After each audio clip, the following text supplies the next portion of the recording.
There have been some horrific things happen on AFL footy fields. Michael Barlow's knee, Tim Broomhead's leg, Nick Riewold's collarbone, and of course the 2011 Melbourne Demons. But, despite all of the misery, everyone lived to tell the tale. Well, almost. This is the story of the only man to die whilst playing in the AFL. There's a lot to analyse in the scene just before a man was killed. Firstly, the location, Sydney. We've covered, at least in part, what a miracle it is that national level footy's being played here at all. But no one is watching. I built it and they didn't come! Okay, what's that? Kevin Costner's full of shit, man! 9,542 people are here, which worryingly is ever so slightly above average. This is a pre-Tony Lockett Sydney. Their leading volume scorer was in his third season, and Mark Bays, who I personally never heard of before this video's production, accounted for 16% of his side's experience. Hardly an atmosphere or a club worth dying for, unless you were winning.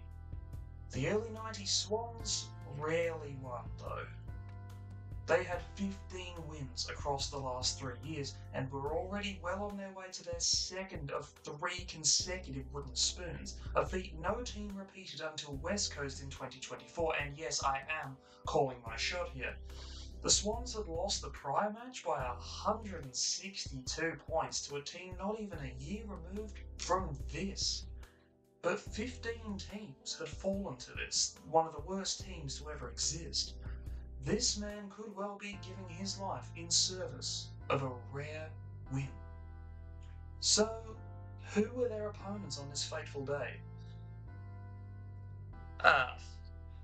Early 90s Sydney and early 90s Geelong were about as far apart as two teams can get form-wise. While the Swans were 0-9 and convincingly last, Geelong had just come off a 16-win season, ending their third grand final in 4 years, and fielded a player so good, they called him God. That Bears team that pummeled Sydney last week, or Geelong had pummeled them by a similar margin last year. So the start of the game was, shall we say, predictable. Albeit scored 5 in the first term, with his side 59-15 up at quarter time, ending the game in a mere 25 minutes. It was violent, but it wouldn't be the most brutal act that day. Hang on. Who are these guys? It seems wrong that one of these men is about to die, and yet I haven't introduced them at all. Let's start here. Paul Lynch was right at the start of his career.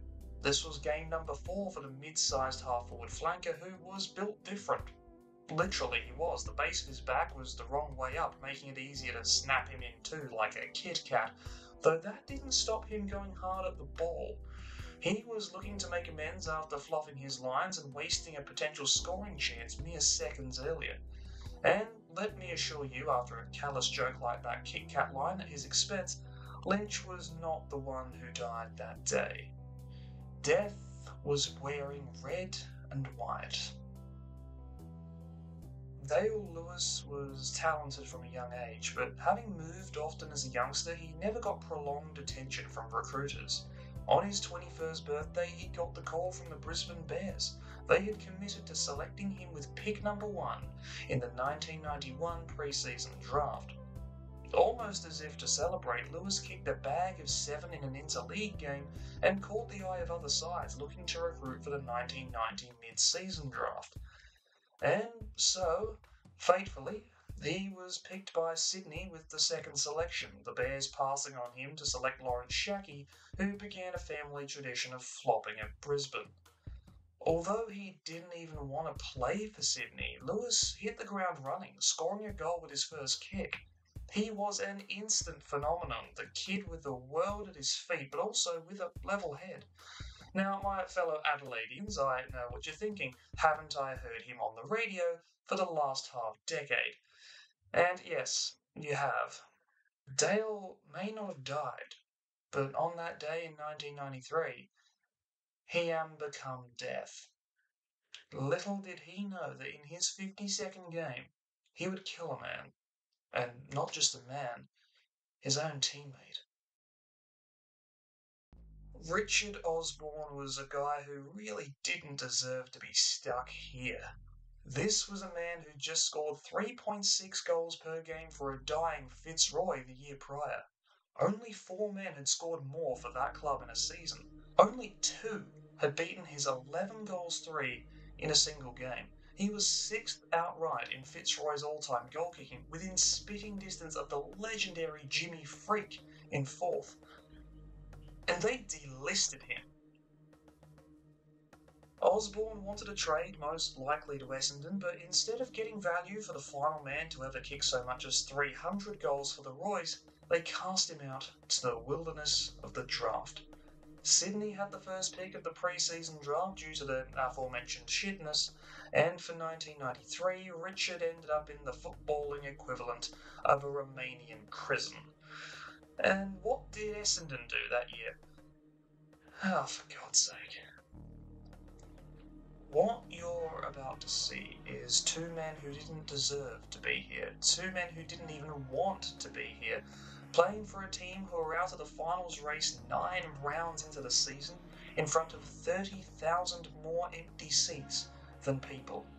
Their opponents are disinterested in stretching the margin, which now stood at 27 with 17 minutes left. It was a frustrating margin, close enough to give hope, but functionally it may as well have been a million. Their fate was to lose, like they'd done so much recently, and indeed for the prior 50 years. But the Swans are plucky. They wouldn't still be alive if they didn't really want to be. Their players showed far more grit and courage than a team with no wins and no fans should show. And while that is brave, and while that helped the club survive in the long run, it would cost a man his life. Neither Richard Osborne nor Dale Lewis saw it coming, and even young Paul Lynch got caught in the crossfire. Lynch and Lewis would recover. Lynch took the very next kick for some reason, maybe a push in the back, which damn well near saved his life. Lewis, well, he'd shaken the impact off mere seconds after and got crunched again when play resumed. Dale even picked up 27 touches in a losing side. Richard Osborne, a 192-game, 418-goal fixture of the AFL, wasn't so fortunate. He died in this very ambulance. 9,542 people had just watched the first death in Australian professional ball sports. And yet, if you picked up the paper the next day, you wouldn't know it. No touching tributes, no back-page memorial. In fact, the only way the footy-watching public, and indeed the very, very few people at the SCG that day knew Richard Osborne had even died, was when he told us about it. Yeah, there he is, in 2023, candidly talking about how he died 31 years ago. This isn't a ghost, this isn't CGI or a 2-pack hologram. Richard Osborne not only became the first man to be killed in action in the AFL, but became perhaps the only person in Australian sports history to give the Reaper the finger and come back from the clutches of death. It took Osborne 30 years, more than the age he was when he died, to find out that he had to be desperately resuscitated in a speeding ambulance, and even finding that out was a stroke of luck. And not only did he survive death, he played footy 3 weeks later. So how did the AFL's only fatality go after he recovered? Well, his first game wasn't great. His second was pretty good. And his third was ridiculous, putting him into a vein of form that almost gave him the club's goal-kicking award, and what a top 2 that was. A bloke who missed half the season, just beating out a bloke who died mid-season. Those 1993 Swans sure were, well, special.